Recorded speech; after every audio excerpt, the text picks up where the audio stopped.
سلام بیننده ارجمند، امروز جمعه 7 اوگوست است و من طوری سفر شما را تا 15 دقیقه دیگر در برنامه خبری و تحلیلی اخبار آزادی همراهی میکنم. نخست نگاه به سرخطی خبرها.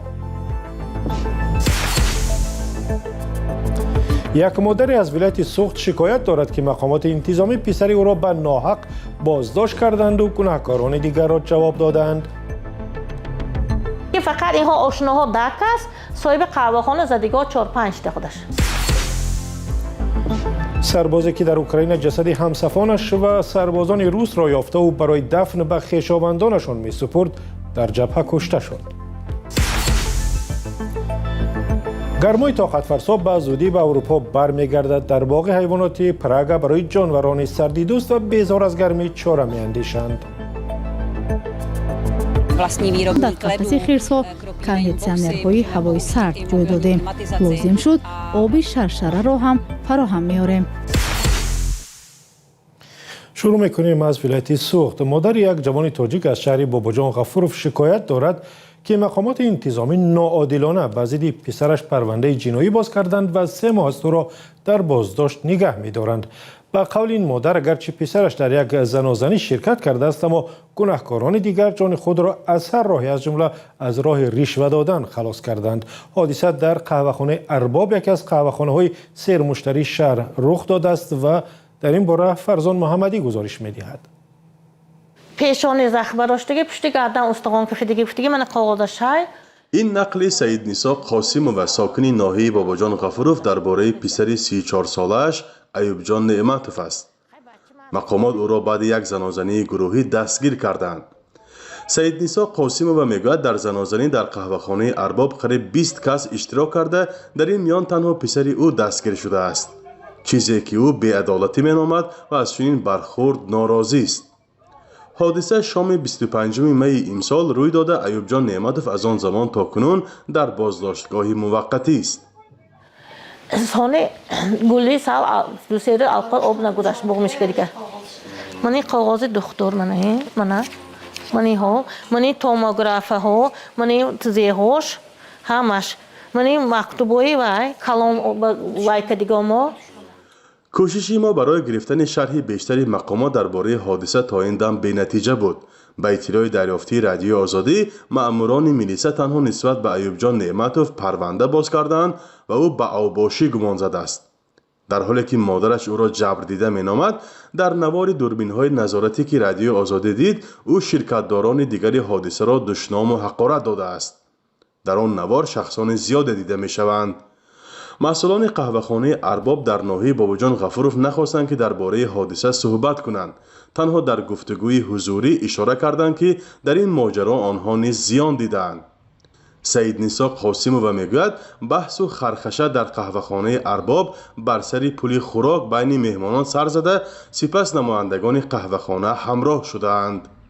25 تا گمان خطا نمیکنم آبشیو نکی فقط اینها آشناها دک است، صاحب قهوه‌خانه زدگاه 4-5 تا خودش. چخیکو نوارای میبینید امیخی اوزی عاصمی 20 کس فقط بچه شما قبل دیگه یک تا بچه من قبل دیگه رو هیچ کسی بازداشت نه دیگه رو کم کو گروه گفتاشون پول داده برام دیگه.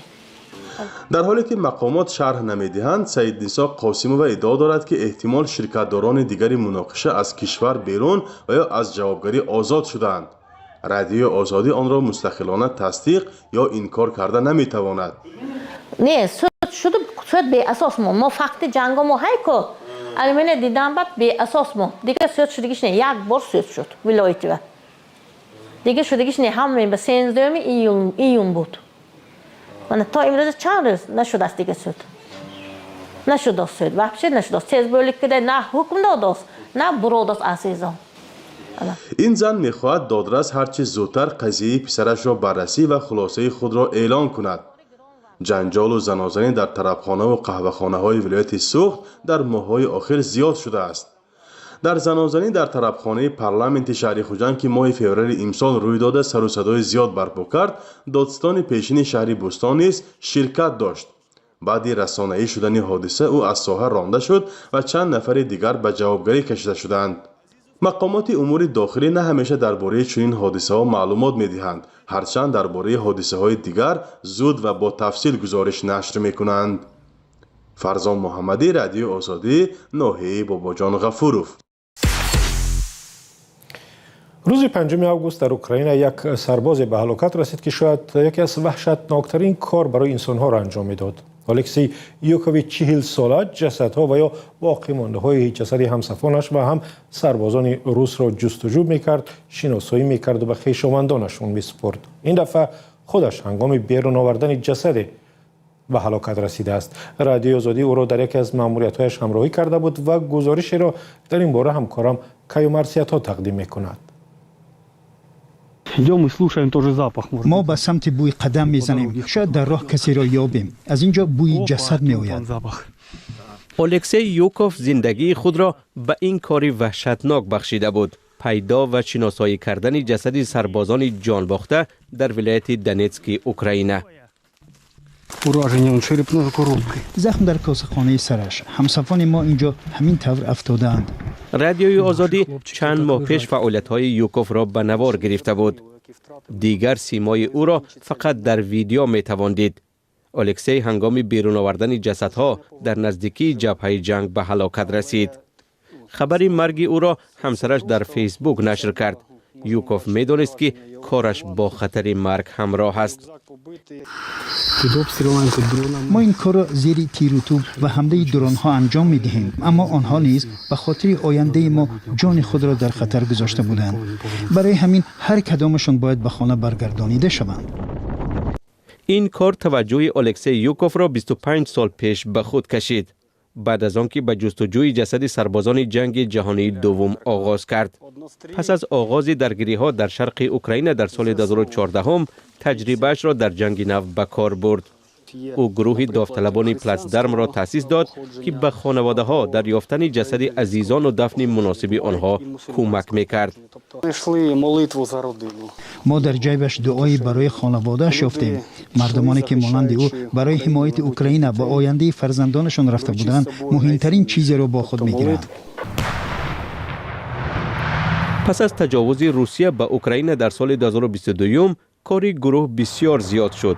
خطرها نیز، خطر پهپاد و تیر توپ، اسلحه ناترکیده و حتی جسدهای مینه‌کاری شده. برای ما بسیار مهم است که جسد سربازان خود را برگردانیم، آنها را از این دوزخ بیرون کشیم تا دیگران ببینند که ما برای برگردانیدن کسانی که نه تنها جان بلکه آینده خود را فدا کردند همه کار را میکنیم. میفهمید آنها آینده خود را برای آینده دیگران فدا کردند. تا سال 2025 خطر حمله های پهپادی گروه یوکوف را مجبور کرد که شیوه کار خود را دیگر کند.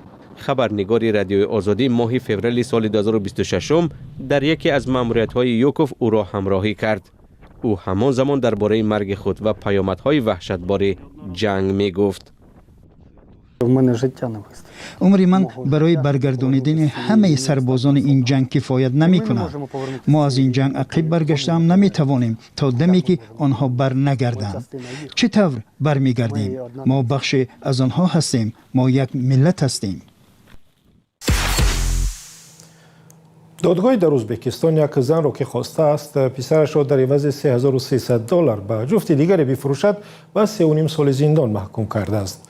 به اطلاع رسانه‌های همسایه کشور، دادگاه شهر ترمیز مرکزی ولایت سرخندریا حکم این زن را روز 5 آگوست صادر کرد.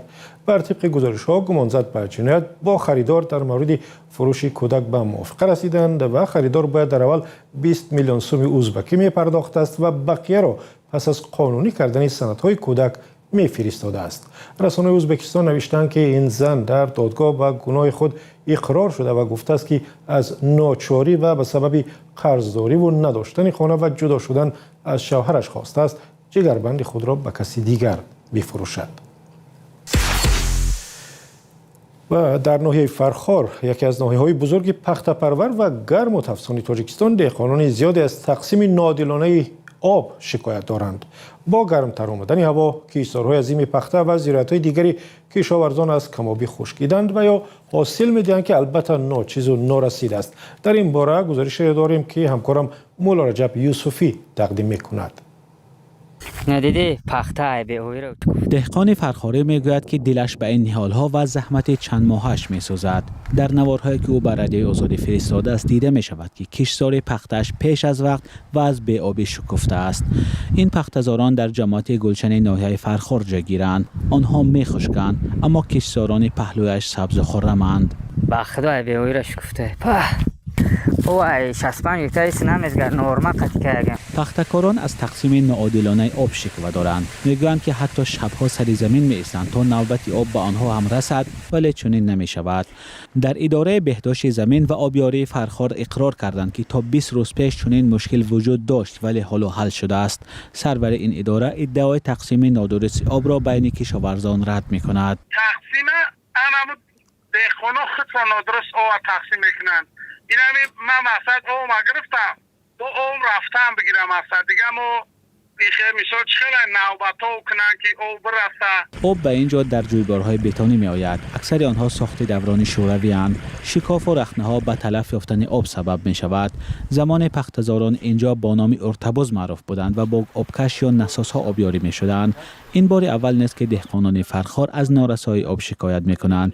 شکایت آنها هر سال با آمدن فصل گرما به گوش می رسد. دهقانان می گویند که از رئیس جماعت سر کرده تا دیگر ساختارها وضع را می دانند، اما تغییر رخ نمی دهد و کشاورزان پایان آب قریب همیشه با این مشکل روبرویند. در اروپا که امسال در چنگ گرمای طاقت فرسا می سوزد، حرارت دنده که پایین آمده و معتدل شده است، اما با گفته هواشناسان شاید تا چند روز دیگر حرارت بیشتر از 30 درجه برگردد که برای بسیاری ها در اینجا تحمل ناپذیر است. در این میان مقامات جمهوری چخ برای جانوران حساس به گرما و دوستدار سرما چاره می‌جویند تا آنها تلف نشوند. همکارم محمد وفا رضازاده گزارش می‌دهد. در روزهایی که اروپا با موج نوی گرما روبرو شده است، خادمان باغ حیوانات شهر پراگ پایتخت چخیا شرایط خاصی را برای باشندگان باغشان تشکیل کردند. این بهترین راه نجات آنها از گرما می باشد. بر علاوه این یک امکانی وقت گذرانی خوب برای آنهاست. آنها بازی با یخ را دوست می دارند چون در داخلش غذای خوب جای داده شده است.